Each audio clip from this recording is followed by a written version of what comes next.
গ্রামের শেষ প্রান্তে একটি পুরনো অশ্বত্থ গাছ।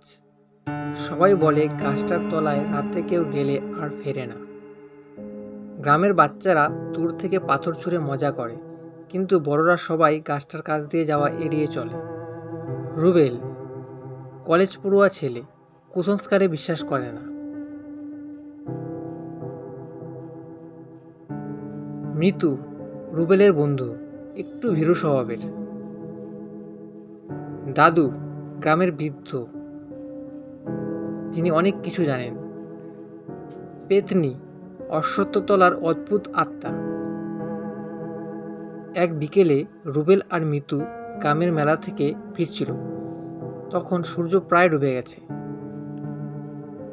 শোন, ওই পথে না যাই, অশ্বত্থতলার পাশ দিয়ে গেলে খারাপ হবে।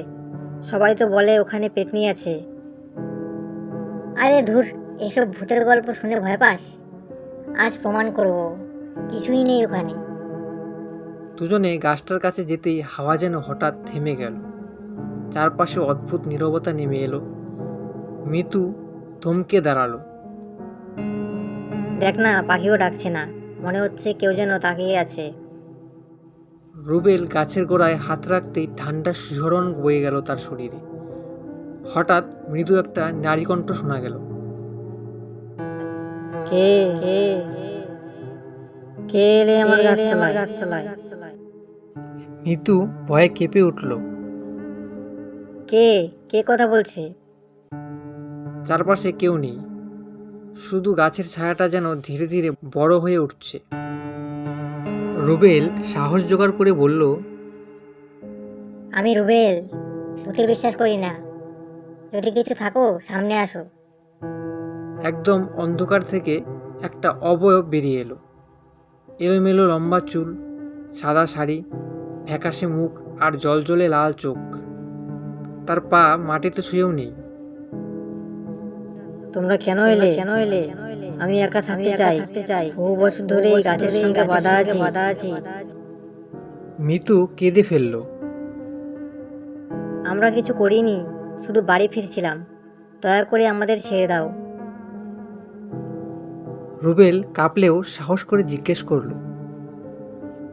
তুমি কে? কেন এখানে আটকে আছো? পেতনিটা ধীরে ধীরে মাথা নিচু করলো। আমি এক সময় গ্রামেরই মেয়ে ছিলাম। আমাকে অন্যায়ভাবে হত্যা করা হয়েছিল এই গাছতলায়। আমার কান্না কেউ শোনেনি। তাই মৃত্যুর পরও শান্তি পাইনি। কেউ যদি আমার একটু মাটি আর এক ফোঁটা জল দেয়, তবে আমি মুক্তি পাবো। ঠিক তখনই দূরে গ্রামের বৃদ্ধ দাদু এসে হাজির হলেন। তোমাদের সাবধান করেছিলাম, তবে যেহেতু সত্যি দেখেছো, এবার এর মুক্তি দিতে হবে। দাদু গাছের গোড়ায় মাটি আর জল দিলেন, তারপর মন্ত্র পড়তে শুরু করলেন। চারপাশের বাতাস হঠাৎ ঠান্ডা হয়ে গেল। পেতনির চোখে লাল আলো ধীরে ধীরে নিভে এলো। ধন্যবাদ, আমি এবার মুক্ত। এক ঝলক ঠান্ডা বাতাস বয়ে গেল, তারপর অবয়বটা ধোঁয়ার মতো মিলিয়ে গেল অন্ধকারে। কিছুক্ষণ পর সবকিছু আবার স্বাভাবিক হয়ে গেল। পাখির ডাক শোনা গেল, হাওয়া বইতে শুরু করলো। মিতু হাঁপ ছেড়ে বাঁচল। রুবেল, আর কোনোদিন তর্ক করবি না তো? রুবেল চুপচাপ মাথা নাড়ল, তার চোখে ভয় আর বিস্ময়ের মিশ্র ছাপ। সেই দিন থেকে গ্রামের সবাই জানলো সব গল্পই শুধু কুসংস্কার নয়। আর রুবেল বুঝলো অন্ধবিশ্বাস যেমন খারাপ, তেমনি সবকিছু অস্বীকার করাও ঠিক নয়।